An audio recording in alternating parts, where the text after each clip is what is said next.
Bem, hoje vamos ver as propriedades das estrelas. As estrelas são, por essência, o objeto fundamental dos astrônomos. São as fontes de produção de energia do universo, são as fábricas dos elementos químicos, e conhecer as estrelas, o seu funcionamento, as suas características, é um dos pontos principais da astronomia. Para ilustrar, eu coloco aqui uma imagem de um aglomerado estelar. Eventualmente as estrelas não se formam isoladas, formam-se em grandes aglomerados. Esse aqui é o aglomerado 47 Tucano, na direção sul, próximo da pequena nuvem de Magalhães. Se vocês olharem com atenção, verão que existem aqui estrelas de diferentes cores, de diferentes brilhos intrínsecos, todas elas estão mais ou menos à mesma distância de nós, e formam um glóbulo muito denso no centro, menos denso nas bordas, com mais ou menos 1 milhão de estrelas, dessa ordem, da ordem de 1 milhão de estrelas. Hoje então vamos ver as propriedades das estrelas.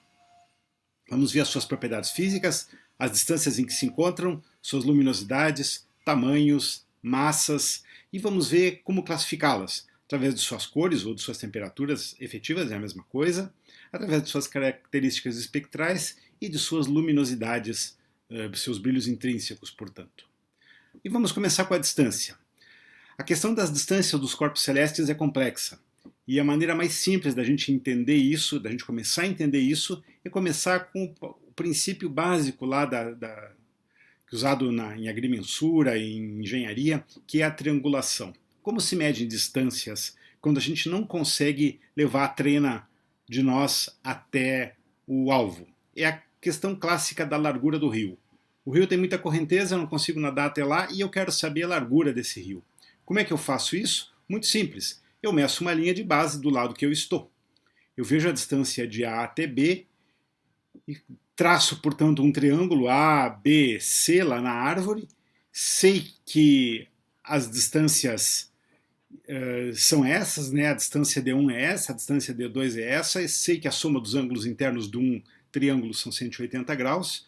E eu uso a velha geometria euclidiana, eu uso a lei dos senos. Eu sei que D1 sobre o seno do ângulo oposto é igual a D2 sobre o seno do ângulo oposto é igual a D3 sobre o seno do ângulo oposto. Portanto, se eu conseguir medir a distância, se eu quiser saber a distância D1, eu meço esse ângulo aqui, eu meço a linha de base, eu meço esse ângulo com um teodolito, com algum instrumento de medida, e pronto. Usando a lei dos senos, D1 sobre seno B é igual à linha de base sobre seno C. Eu consigo medir esse ângulo aqui, o ângulo C é esse aqui, e eu consigo medir a distância D1, consigo calcular a distância D1 sem ter que nadar até o outro lado do rio. Esse é o problema clássico da triangulação, só que nas aplicações astronômicas as coisas começam a se complicar, porque quando as linhas de base são fixas, quanto maior é a distância que a gente quiser medir, menor é esse ângulo C lá do outro lado, ou seja, mais estreitinho o ângulo C lá em cima era esse aqui, né, esse de cima, mais estreitinho fica esse ângulo e mais difícil fica fazer a medida. Essa medida aqui, no caso da astronomia, é chamada de paralaxe. A solução, obviamente, é aumentar a linha de base, é o jeito. Como é que a gente pode fazer isso? Bom, a maneira mais simples de fazer isso é entender, primeiramente, de que a paralaxe é sempre proporcional à distância do objeto. É um experimento simples, né? Muito simples. Pega uma caneta ou o seu próprio dedo, coloque aqui perto do nariz e pisque os seus olhos. Vocês vão ver que em relação aos objetos que estão ali no fundo da sala, se eu piscar os olhos com o meu dedo aqui próximo do nariz, eu vou ver a mesma linha divisada, eu vou ver o meu dedo em relação a linhas divisadas diferentes, já que a linha de base é a mesma, né? A distância entre os olhos, eu vou ver o meu dedo se mover em relação aos objetos do fundo. Se eu fizer o mesmo experimento com o meu dedo mais longe do meu nariz e fizer a mesma experiência de piscar os olhos, eu vou ver que os objetos vão se mover menos lá no fundo, né? Ou seja, o meu dedo vai mover uma distância menor em relação aos objetos do fundo, porque a minha linha de base é a mesma, mas o objeto está mais distante. A paralaxe é inversamente proporcional à distância do objeto. Esse é um problema, porque eu em astronomia consigo traçar algumas linhas de base, mas não muitos. Vamos ver dentro do sistema solar. A linha de base típica dentro do sistema solar é o diâmetro da Terra. Eu posso observar um corpo qualquer em relação a um objeto de fundo. A Terra está girando, né? Quando a Terra está aqui, ou digamos que eu estou aqui no Brasil, eu consigo fazer uma linha de base aqui, uma linha de base lá, ou uma linha de base aqui, uma linha de base lá, e consigo assim estabelecer uma linha de base que no máximo vai ser o diâmetro da Terra. Eu não consigo medir direito aqui esses ângulos A e B por vários detalhes técnicos, né, de apontamento, mas porque eu preciso olhar para o céu, mas eu consigo medir o ângulo C. O ângulo C é o ângulo de paralaxe, e ele é medido comparando-se a posição do alvo em relação aos objetos bem mais distantes do fundo, que não se movem aparentemente quando eu meço a partir daqui ou daqui. Vamos ver isso com mais detalhe. Essa é a paralaxe geométrica, ou seja, a paralaxe usada para estimar distâncias dentro do sistema solar, e eu consigo, a partir dela, medir distâncias de objetos próximos, os planetas internos, da Lua, satélites artificiais, que estão a distâncias pequenas de nós. Como é que eu meço esse ângulo C? A ideia é essa. Olha, eu vejo o dado objeto, o meu objeto de interesse no espaço, em relação a um fundo suposto fixo.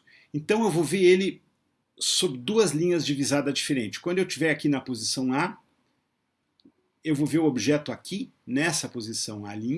Quando eu estiver aqui na posição B, eu vou ver o objeto aqui na direção B'. Então, visto de B, visto de A, o objeto vai parecer estar se movendo em relação aos objetos do fundo. Essa é a paralaxe. Esse é o ângulo esse é o conceito de paralaxe, portanto.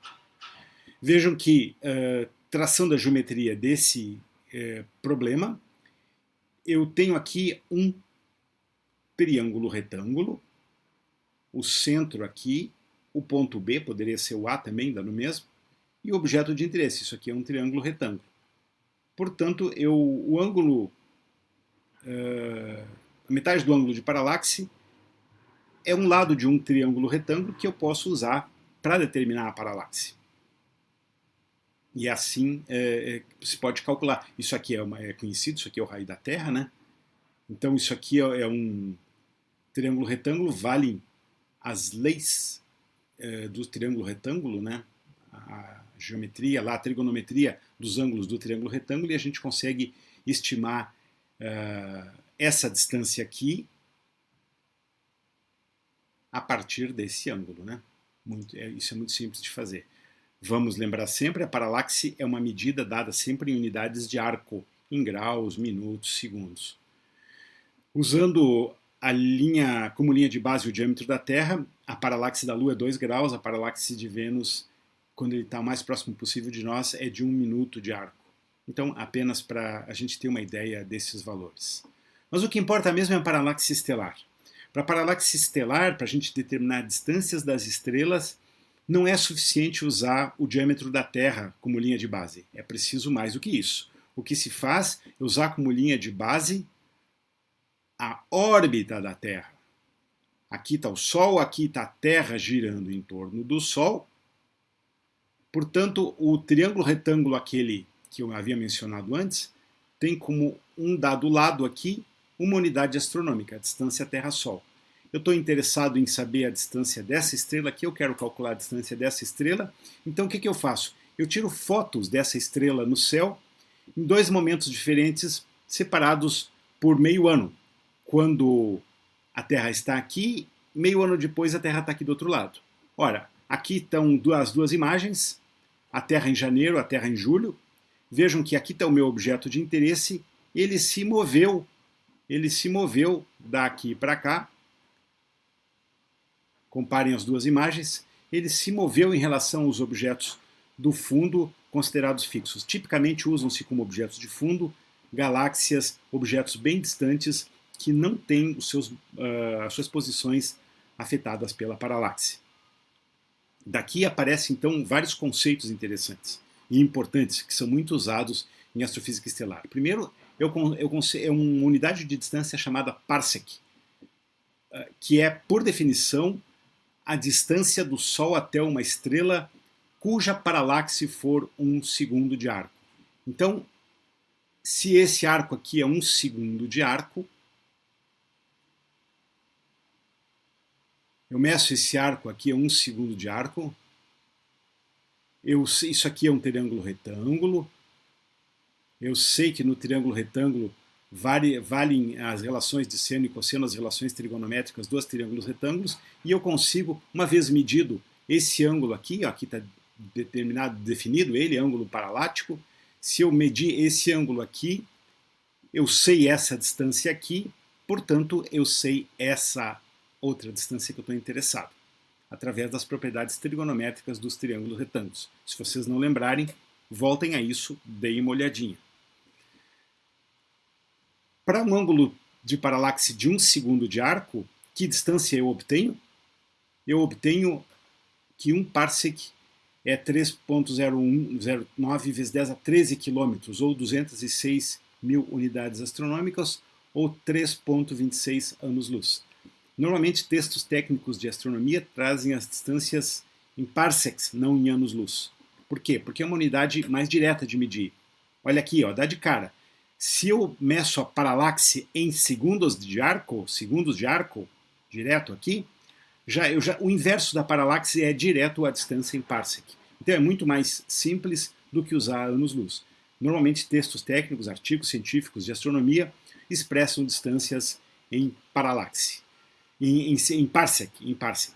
Atenção, quando a gente fizer essas medidas do solo, só é possível fazer isso para estrelas mais próximas, para estrelas cujas distâncias sejam até 30 parsec, o que dá em torno de 100, 110 anos-luz. Alguns milhares de estrelas. Por que isso? Porque esse método depende criticamente da qualidade do céu e, portanto, da turbulência da atmosfera. Vejam, as paralaxes são muito pequenas, são da ordem da fração de segundo de arco. E isso é muito complicado quando se fala de astronomia feita a partir do solo, né? Vamos comparar aqui as 30 estrelas mais próximas do Sol. O plano aqui é o plano do próprio Sistema Solar, é o plano eclíptico, colocado aqui apenas como referência. Aqui está o Sol, aqui está Alpha Centauri, a estrela mais próxima de nós. Vejam, a paralaxe de Alpha Centauri já é menor do que 1 segundo de arco, é de 0,77 segundos de arco, o que equivale a uma distância de 1,3 parsec ou 4,3 anos-luz. Aqui tem várias estrelas bem conhecidas, aqui está Sirius, a estrela mais brilhante vista a olho nu, aqui está Procyon, também bem brilhante. As demais são anãs vermelhas, que são o tipo mais comum de estrelas, elas não são visíveis a olho nu. Aqui está a estrela de Barnard, uma estrela bem importante, a gente já vai voltar a ela. Os círculos aqui equivalem a meio 1, 1,5, 2, 2,5, 3, 3,5 parsecs de distância do Sol. Então vejam, num raio aí de poucos parsec tem da ordem aí de umas 25, 30 estrelas. A gente pode melhorar esse resultado se o telescópio tiver ótica adaptativa. Nesse caso, é possível estimar distâncias até 100 parsec, o que dá em torno de 320, 330 anos-luz. Por isso, é bem óbvio, né? É preciso medir paralaxes a partir de satélites. A partir do solo, as medidas ficam muito ruins. O primeiro satélite a fazer isso foi o satélite Hipparcos, que operou entre 1989 e 1993. É um satélite projetado, construído e lançado pela Agência Espacial Europeia. Ele tinha um espelho de apenas 29 centímetros, com uma particularidade: não é um espelho redondo, é um espelho retangular, com 29 centímetros de lado maior. Com esse satélite foi possível obter paralaxes precisas de até 200 parsec. Portanto, distâncias precisas de estrelas até 200 parsec, que dá um pouquinho menos de 700 anos-luz. Alguns milhões de estrelas. A partir dos resultados obtidos desse satélite, todas as escalas de distância foram revistas. Esse satélite teve um papel extremamente importante porque vários parâmetros astronômicos dependem das distâncias. Portanto, ter uma amostra de distâncias precisas, bem calibradas, é um calibrador importante para diversos outros parâmetros, como massas, luminosidades, etc. E o satélite Hipparcos deu origem ao Observatório Gaia, que está operando agora, está funcionando. O Observatório Gaia foi lançado em dezembro de 2013, faz um pouco mais de 6 anos que está operando e obtendo resultados. Com ele está sendo obtido um catálogo de 1 bilhão de estrelas. Vejam bem, 1 bilhão.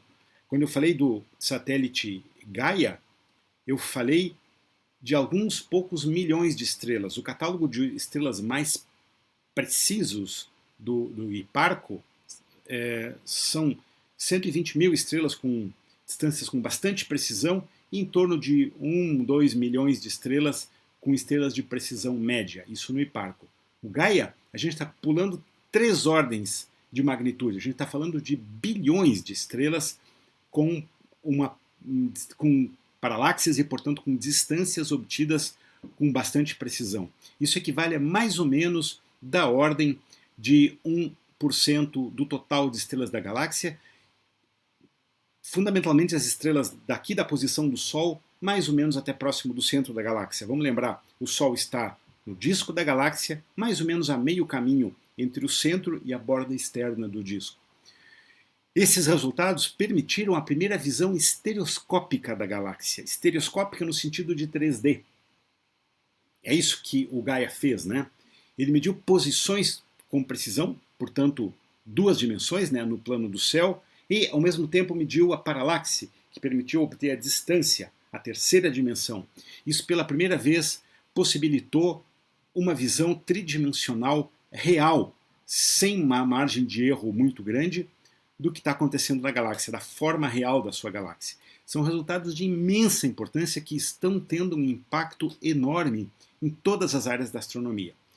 Vale a pena dar uma paradinha aí e procurar na internet os resultados do satélite Gaia, eles são realmente impressionantes. Aqui estão os objetivos fundamentais do projeto, obter posições, paralaxes, portanto distâncias, e os movimentos próprios, como as estrelas efetivamente se movem, para da ordem de 1 bilhão. Na verdade, já se sabe que o catálogo vai ser maior ainda. Talvez chegue a 2 bilhões de estrelas. A partir desses resultados, determinar os parâmetros atmosféricos dessas estrelas, suas temperaturas efetivas, gravidades superficiais e outros parâmetros a partir de resultados fotométricos. O satélite não tem um espectrógrafo, mas tem filtros de banda estreita a partir dos quais filtros quer dizer medidas em cores, fluxos em cores de bandas passantes estreitas em comprimento de onda, a partir dos quais é possível se obter esses parâmetros aqui, temperatura efetiva, gravidade. Estima-se que ele vai detectar cerca de 20 mil planetas extrasolares, planetas em torno de outras estrelas, e a partir daí determinar suas massas, ou seja, ampliar muito a amostra de planetas extrasolares que atualmente está em torno dos 4 mil.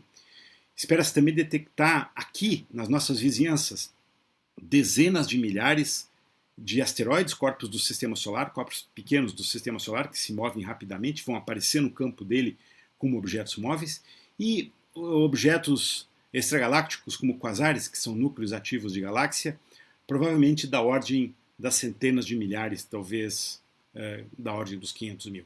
É um projeto extremamente ambicioso que está funcionando muito bem, os resultados já estão saindo. Um outro parâmetro importante quando a gente fala de estrelas, eu falei de passagem, é o movimento próprio. O que vem a ser o movimento próprio? Vamos ilustrar com a estrela de Barnard. A estrela de Barnard é muito próxima de nós, ela tem paralaxe de um pouquinho mais de meio segundo de arco, o que equivale a 6 anos-luz, ou 1,8 parsec, e é o maior movimento próprio de qualquer estrela. O que é o movimento próprio? O movimento próprio é o movimento no plano do céu, é o quanto efetivamente a estrela se desloca em relação aos objetos de fundo. Vejam isso aqui, eu não posso nem chamar de GIF, é um conjunto de 3 fotografias da estrela de Barnard, feitas entre 1985 e 2000. Vejam o quanto ela se move em relação aos objetos do fundo. Diminui o contraste do fundo porque são fotografias diferentes, mas ela se move muito em relação aos objetos do fundo. O seu movimento próprio é de cerca de 10 segundos de arco por ano. Por quê? Porque ela está muito próxima de nós e efetivamente se move rapidamente. Como obter o movimento próprio das estrelas é uma combinação do movimento em relação à linha divisada, da velocidade radial, que pode ser na nossa direção ou na direção oposta, com o movimento transversal, com o movimento ortogonal no plano do céu. Todas as estrelas têm movimento próprio, a maioria é apenas pequeno demais para ser detectado. Vamos ilustrar o sistema de Alpha Centauri, a nossa vizinha mais próxima, por exemplo. A sua velocidade radial, medida através do deslocamento Doppler das suas linhas, a gente falou disso na aula de espectroscopia, a sua velocidade radial demonstra que Alpha Centauri está se aproximando, a componente radial está se aproximando do Sol com velocidade de 20 km por segundo. E ela tem também uma velocidade transversal, medida no plano do céu, que demonstra o quanto a estrela efetivamente se desloca no plano do céu, 24 km por segundo. A combinação dessas duas componentes dá o movimento espacial verdadeiro, né? É uma combinação de velocidades, a gente aprendeu a fazer isso lá na física do ensino médio. Uma combinação dessas duas velocidades aqui dá um movimento espacial, um movimento verdadeiro, de 31 km por segundo, ou seja, ela num certo momento vai se aproximar mais de nós, atualmente está a 1,3 parsec, vai chegar a uma distância mínima de 1 parsec, e depois vai seguir o caminho dela, orbitando em torno do centro galáctico, como todos os objetos o fazem, inclusive o Sol. Bom, e vamos começar a falar dos brilhos das estrelas, suas luminosidades, que é um parâmetro intrínseco, e os seus brilhos aparentes. Para isso, vamos voltar àquelas definições lá das aulas sobre radiação eletromagnética. Bom, a gente viu o fluxo de energia, a gente viu esse conceito. O fluxo de energia, ou seja, energia por unidade de tempo, por unidade de área, é o brilho aparente, é quanto a gente percebe da luminosidade de um dado corpo celeste, o quanto chega aqui. A luminosidade é proporcional o fluxo é proporcional à luminosidade e inversamente proporcional à distância que o objeto está de nós, obviamente. O que a gente mede com um telescópio e um determinado equipamento, uma câmera aí que a gente esteja usando, ou mesmo a olho nu, é o fluxo, ou seja, o brilho aparente de uma estrela no céu. Quando a gente olha o céu noturno, vê que estrelas são mais brilhantes, outras são mais fracas. Quando a gente vê uma estrela mais fraca, não quer dizer que ela seja intrinsecamente menos brilhante. Quer dizer, normalmente, que ela está mais longe. É óbvio, para objetos de mesma distância de nós, aquelas que tiverem mais brilho intrínseco vão parecer mais brilhantes. Mas no céu o que domina é o brilho aparente. E é preciso que a gente entenda isso direito. Vamos lembrar, obviamente, o brilho aparente depende da luminosidade e cai com o quadrado das distâncias. Isso é bem óbvio, né? Se a gente duplicar a distância, o brilho fica 4 vezes mais fraco. Se a gente triplicar a distância, o brilho fica 9 vezes mais fraco. Isso é bem óbvio. O brilho cai com o quadrado da distância, já que a mesma quantidade de energia se distribui numa área maior, ou seja, o brilho por unidade de área, que é o brilho aparente, vai cair com o quadrado das distâncias. Isso é bem óbvio. Bom, sabido isso, a gente tem que começar a introduzir a escala de magnitude, ou seja, o conceito de magnitude aparente. Esse é um parâmetro observacional que tem uma história única na história da ciência, porque ele foi definido há 22 séculos por Hiparco de Niceia, na Grécia, lá no século II a.C.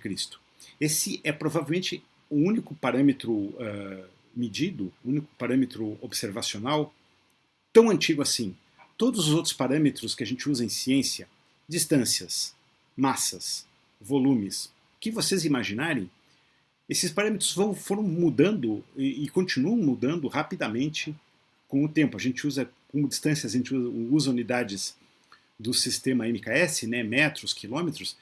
Essas unidades foram derivadas na França logo depois da Revolução Francesa. Elas não são tão antigas assim. Elas surgiram no comecinho, final do século XVIII, início do século XIX. Unidades de volume, mesma coisa. A gente usa o litro, mas tem gente que usa outras unidades, como pints, enfim, barris e onças. Existe uma quantidade enorme de medidas, todas elas que têm poucos séculos de idade. Os brilhos das estrelas não. A gente usa a mesma unidade há 22 séculos. A escala que o Hiparco definiu era uma escala fechada. Ele diz que as estrelas mais brilhantes tinham magnitude 1 e as mais fracas magnitude 6. Ele dividiu os brilhos das estrelas, portanto, em 6 degraus de brilho, que ele chamou de magnitudes, com as mais brilhantes sendo o número menor aqui, magnitude 1. E as mais fracas, o número aqui, o algarismo maior, magnitude 6. Lá no século XIX, meados do século XIX, um inglês chamado Pogson, Norman Pogson, adaptou a escala intuitiva do Hiparco para um valor moderno, por uma expressão, por uma definição moderna. Quando começaram a ser usados fotômetros, lá em meados do século XIX, eram fotografias, né, as primeiras fotografias, e daí media a luz que vinha das estrelas, percebeu-se que a fisiologia do corpo humano funcionava da seguinte maneira: um degrau de uma magnitude, lá na escala do Hipparco, correspondia a um fator 2,5 no fluxo de energia, no brilho aparente. E a diferença de duas magnitudes corresponde ao logaritmo da razão dos fluxos. Portanto, a definição, na verdade, tem essa cara. Uma diferença de magnitudes, que a gente vai chamar aqui magnitude 1, magnitude 2, M1 e M2, corresponde ao logaritmo da razão dos fluxos, da quantidade de energia que vem do corpo celeste. Esse termo menos 2,5 log, esse termo menos 2,5 aqui, ele foi introduzido pelo Pogson para que a definição moderna batesse com a definição do Hipparco. Por quê? Porque já era usada há 2 milênios. Agora a gente está em 2,2 milênios usando a mesma unidade de medida. Isso é impressionante e é único na ciência. Não tem nenhuma outra unidade científica que esteja sendo usada há 22 séculos. E isso que eu disse, o sinal de menos aqui e o 2,5 tem a ver com o fato da escala do Hipparco ser invertido, né? Magnitudes numericamente menores representam objetos mais brilhantes. Para colocar isso em números, aqui estão algumas magnitudes aparentes de alguns objetos astronômicos que a gente está habituado no céu noturno. Vênus, o objeto mais brilhante do céu, com exceção do Sol e da Lua, tem uma magnitude menos 4,4 quando está no seu brilho máximo, né? Sirius, a mais brilhante das estrelas, tem magnitude menos 1,5. Alpha Centauri tem magnitude em torno de 0. Vega, a estrela Vega, é o ponto zero da escala de magnitudes, na definição moderna, ela tem magnitude igual a zero por definição. Betelgeuse, a supergigante vermelho, lá da constelação do Órion, perto das Três Marias, que a gente já falou dela várias vezes, ela tem magnitude 0,8. Eu vou pular Polaris, que não está no nosso hemisfério. O nosso olho consegue ver no máximo até a magnitude 6. Isso supondo uma pessoa com boa acuidade visual, num lugar sem iluminação artificial, numa noite bem escura, sem lua. Ou seja, num lugar escuro, numa noite sem lua, em condições ideais, a gente consegue observar até magnitude 6. Isso significa quantas estrelas, mais ou menos? Em toda a esfera celeste tem mais ou menos 6.000 estrelas com magnitudes numericamente menores do que 6, ou seja, objetos mais brilhantes que 6, ou seja, magnitudes de menos 1,5, que é o caso de Sirius, 0, 1, 2, até 6, mais ou menos 6.000, significa que a gente, numa noite escura, sem lua, consegue ver na esfera celeste, acima do plano horizontal, da ordem das 2.500, 3.000 estrelas, num lugar escuro, numa noite sem lua, uma pessoa com boa acuidade visual. A estrela de Barnard, que eu já mencionei, aquela com rápido movimento próprio, tem magnitude 9,5. Num binóculo bom a gente consegue ver mais ou menos até 10. Com um telescópio de 1 metro, que já é um telescópio profissional, a gente vê até a magnitude 18. Um telescópio amador pequeno, com aí um diâmetro da ordem de 10, 12 centímetros, consegue ver até a magnitude 13, 14.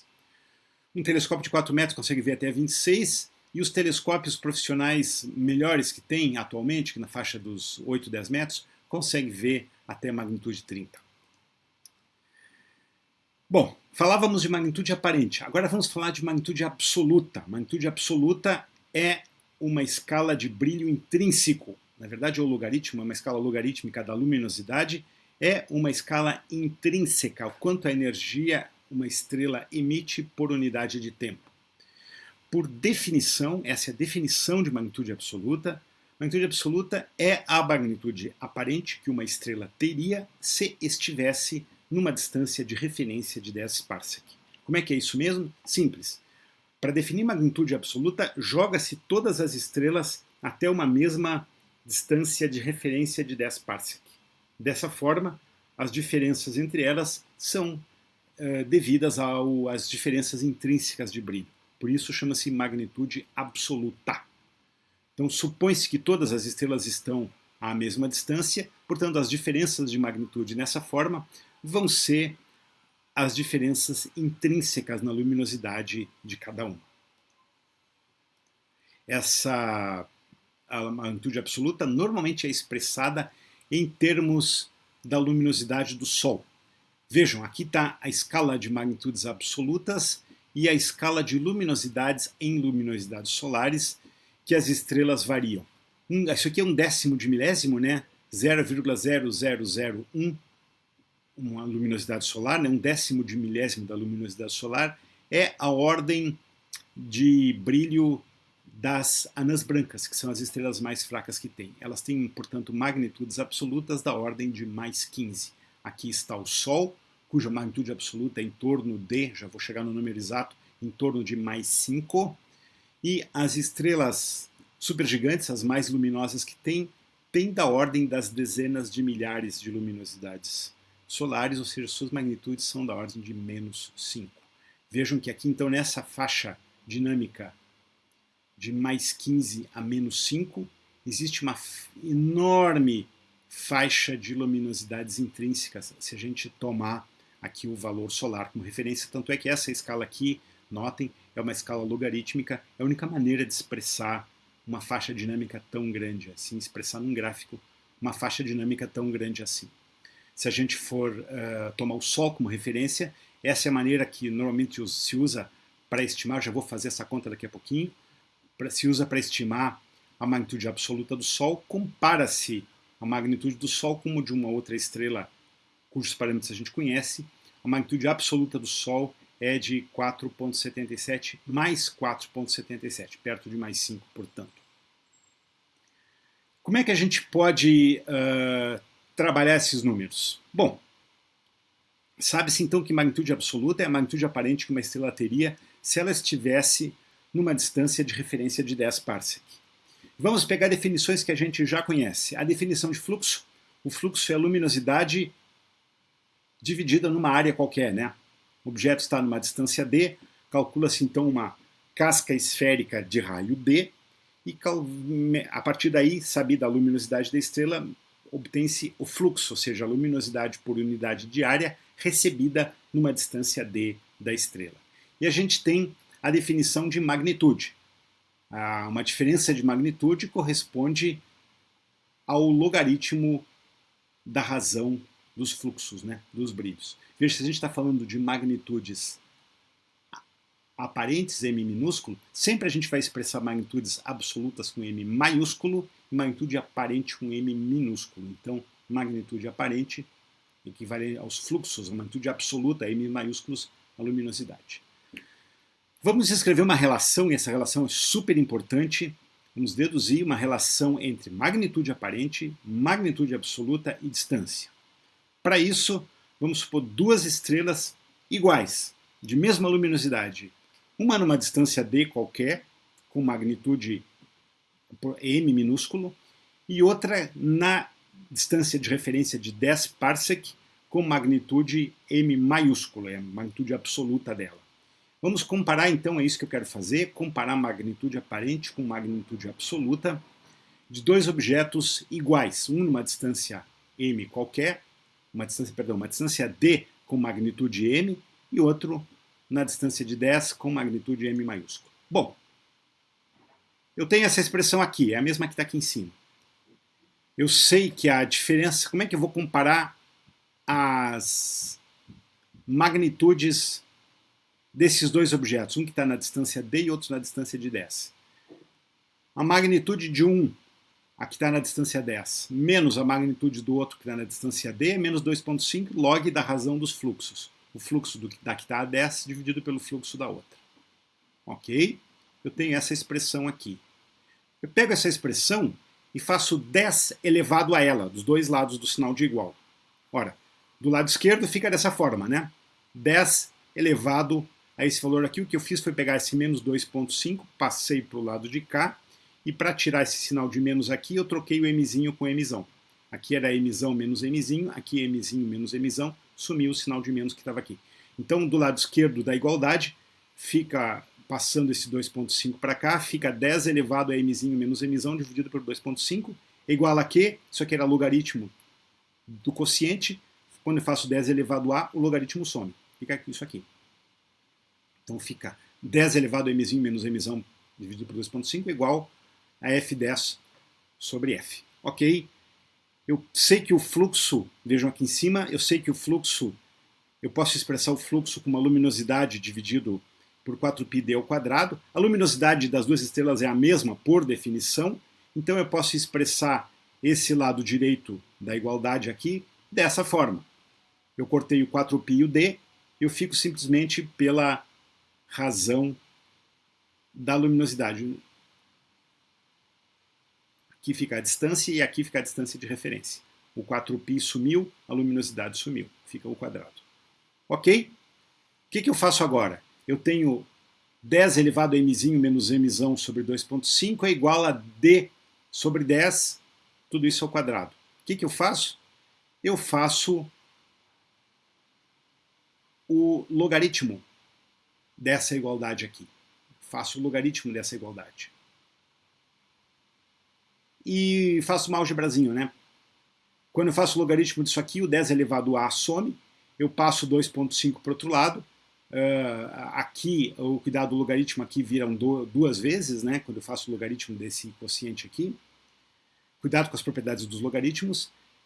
Eu obtenho essa expressão aqui, mzinho menos mzão, igual a 5 log da distância menos 5. Log de 10. Esse log de 10 aqui vai sumir, obviamente, e eu fico eu obtenho essa expressão aqui. Essa é a expressão que eu queria chegar. Eu simplesmente, então, para passar daqui para cá, para passar dessa igualdade aqui para cá, eu simplesmente tirei o logaritmo dos dois lados, usei as propriedades dos logaritmos, abri isso aqui, resultou nessa expressão aqui. Eu troquei o mzinho menos mzão para não começar com um sinal negativo. Mzinho menos mzão igual a 5 log de d menos 5. Essa expressão é muito, muito usada. Ela é conhecida como módulo de distância. Qual é o seu uso fundamental? Se eu comparar a magnitude aparente com a magnitude absoluta do mesmo objeto, eu tenho sua distância.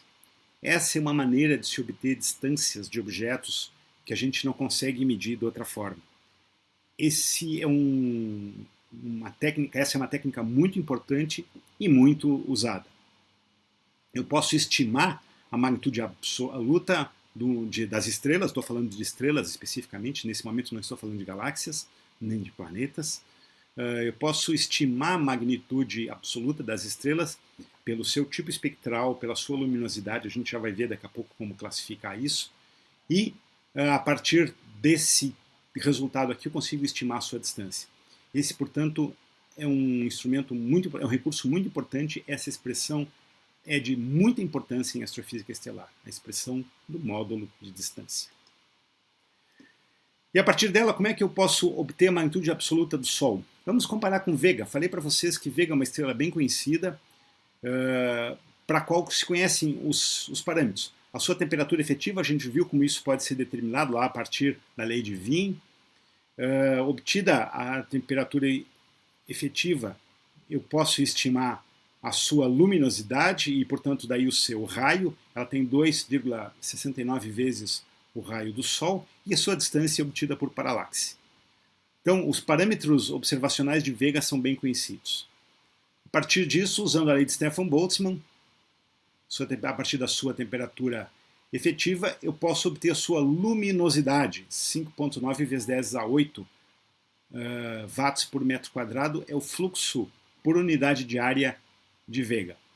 Eu posso daí obter a sua luminosidade simplesmente integrando sobre a sua superfície, já que eu sei o seu raio. 4π vezes r ao quadrado, a área da superfície esférica, vezes o fluxo por unidade de área. Aqui está o fluxo de Vega. Se vocês lembrarem o fluxo do Sol é 3,9 vezes 10 a 26 watts. Ou seja, Vega é quase 2 ordens de magnitude, na ordem de uma centena de vezes mais brilhante que o Sol. Aqui na Terra, qual é o fluxo vindo de Vega que eu recebo aqui na Terra? Eu sei a distância que ela está, simplesmente pego a luminosidade que está aqui e divido por 4πd ao quadrado, onde d é a distância de Vega até nós, 4,76 watts, parsec. Cuidado, eu preciso fazer isso nas unidades corretas, né? Preciso passar para fazer essa conta corretamente, já que eu estou usando unidades MKS aqui, eu preciso expressar essa distância aqui em metros, senão vai dar errado, para eu ter o fluxo por metro quadrado aqui na Terra. Se a gente aplicar na mesma definição de magnitude que a gente tinha antes, eu tenho aqui a magnitude aparente do Sol. A magnitude aparente do Sol é obtida com radiômetro, né, é menos 26,8. Aqui eu tenho a constante solar. Aqui eu tenho o valor do fluxo de Vega. E eu posso usar a expressão do módulo de distância. Eu sei tudo dessa expressão aqui, com exceção da magnitude aparente do Sol. Fazendo as contas aqui, deixo para vocês fazerem, eu obtenho que a magnitude absoluta do Sol é 4,77. Tudo nessa expressão aqui é conhecido, com exceção do emisão, né, da magnitude absoluta do Sol. Portanto, daqui eu obtenho que o Sol tem magnitude absoluta mais 4,77, típico de uma estrela do tipo anã de classe 5. Daqui a pouco a gente vai falar das classificações espectrais. E aqui terminamos a primeira parte dessa aula.